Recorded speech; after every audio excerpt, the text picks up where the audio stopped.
जाता है, क्योंकि आपको वहाँ अपने घर से जब चलते हो तो एक हफ्ता पहले आप परमात्मा के दरबार में पहुँचने के लिए चिंतित हो जाते हो। तो आपकी वो चिंतन भी मालिक के पुण्य में लग जाता है। कोई कार्य को आगे पीछे करते हो, किसी से छुट्टी लेते हो, घर वालों को मीठा बोलते हो कि मैंने जाना है, कहीं ये ना कर दे, और फिर आप वहाँ से यहाँ तक आते हो। नंबर एक तो आपको धनी बनाना है, राम नाम का, भक्ति का धनी बनाना है।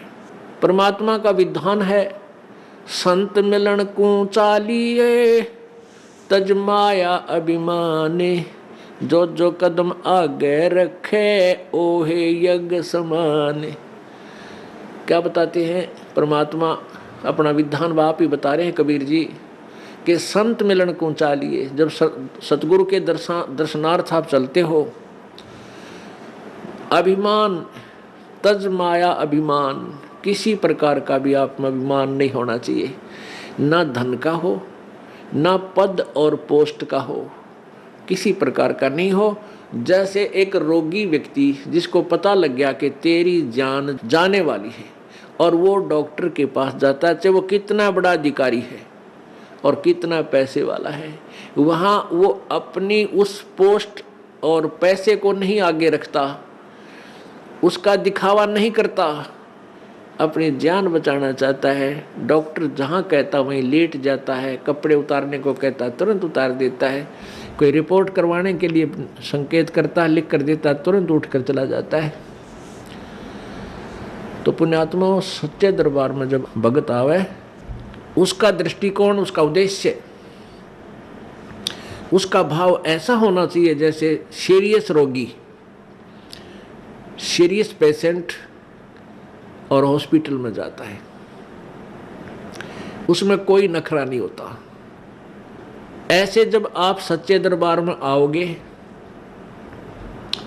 आपको कितना पुण्य मिलेगा कि जहां से आप चले हो यहां तक आने के जितने भी आपके कदम, यानी जितने कदम बनते हैं, इतने यज्ञ के तुल्य आपको पुण्य मिलेगा उसको जो यानी निष्कपट भाव से आता है और निर्भिमान होकर आता है। जैसे रोगी जाता है हॉस्पिटल में, तो यहाँ आपको बुलाने का उद्देश्य ये है, नंबर एक तो आप धनी हो जाओगे, पुण्य बढ़ेंगे आपके, और जो पैसा आपका खर्च होता है यहाँ किराए पे आने जाने में, ये भी आपके पुण्य में लिखा जाएगा, आपके धर्म में लिखा जाता है, ये पुण्य हो रहा आपका। तो जितना भी आप यहाँ परमात्मा के चरणों में आओगे, आपका पुण्य बढ़ेगा। फिर आप यहाँ पर 5 यज्ञ होती हैं। एक यज्ञ है धर्म की, या भंडारा चला है भगवान का दिन रात फ्री ऑफ कॉस्ट परमात्मा की तरफ से। यहाँ जो आप आते हो 10 रुपये, 50 रुपये, 100 रुपये जैसे भी दान पात्र में डालते हो, उसका फिर सामूहिक रूप से भंडारा होता है, कहीं आश्रम का विस्तार होता है, कोई पंखा आता है, कितने दरी बिछाण की मैट लाते हैं, लैट्रिन बाथरूम बनाए जाते हैं, कमरे बनाए जाते हैं, शेड लगाया जाता है।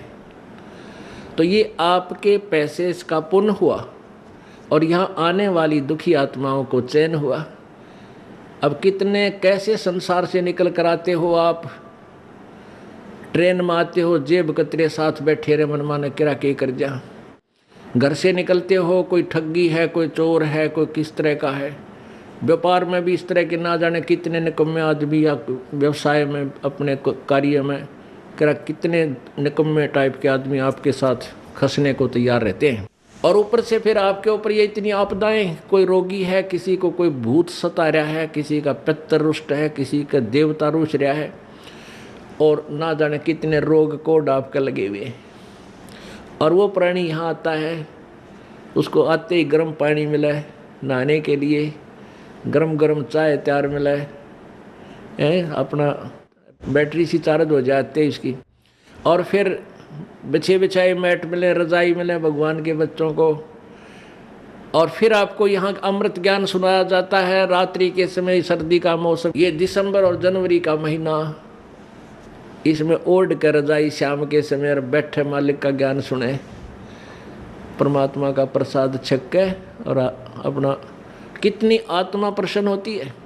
आधा दुख तो यही बोल लेता प्राणी। तो यहाँ पर कौन आता है? यहाँ कोई खाना खाने नहीं आता, यहाँ को रात्रि को सोने के लिए नहीं आता, यहाँ तो परमात्मा के लिए वो प्यारी आत्मा आती है जो परमात्मा के अंश है, जो पिछले जन्मों से उनके चरणों में कहीं ना कहीं किसी ना किसी रूप में वो उनके साथ रहे हैं। अब वो पार हो नहीं पाया, भटक रहे हैं, उनको फिर परमात्मा अपने बच्चों को इकट्ठा कर रहा किसी ना किसी माध्यम से, कोई टीवी से, चैनल से, या किसी पुस्तक से, या किसी मित्र से, रिश्तेदार से, भाई बहन से अपना संदेश भिजवा कर इनको फिर शरण में ले रहा है। तो ऐसी प्यारी आत्मा जो परमात्मा के बच्चे यहाँ आते हैं और इनके लिए जो सेवा होती है, ये धर्म यज्ञ है।